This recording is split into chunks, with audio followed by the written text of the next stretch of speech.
Saudi அரேபியாவில் நடந்த பேச்சுவார்த்தையில் 30 நாள் போர் நிறுத்தத்திற்கு உக்ரைன் ஒப்புக்கொண்டது.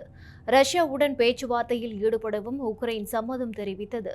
நிலம், கடல் மற்றும் வான்வழி தாக்குதல்களை உடனடியாக நிறுத்த வேண்டும் என்று இந்த போர் நிறுத்த ஒப்பந்தம் வலியுறுத்துகிறது.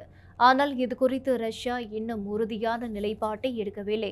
உக்ரைனுடன் போர் நிறுத்தத்திற்கு ரஷ்ய அதிபர் புட்டின் ஒப்புக்கொள்வார் என்றாலும் அதற்கு முன்பாக தனது நிபந்தனைகளை நிறைவேற்ற வேண்டும் என்று விரும்புகிறார். அதன் காரணமாகவே பேச்சுவார்த்தை இழுபறியாக வாய்ப்புள்ளது என்று கூறப்படுகிறது. இது தொடர்பாக செய்தியாளர்களிடம் பேசிய அமெரிக்க அதிபர் டொனால்ட் ட்ரம்ப், எங்களுடைய பிரதிநிதிகள் ரஷ்யாவிற்கு செல்ல இருக்கின்றனர்.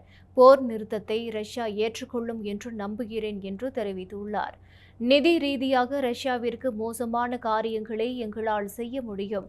அது ரஷ்யாவிற்கு பேரழிவை ஏற்படுத்தும் என்றும் எச்சரித்தார். ஆனால் அந்த முடிவை விரும்பவில்லை என்றும் அமைதியை காண விரும்புவதாகவும் ட்ரம்ப் தெரிவித்துள்ளார்.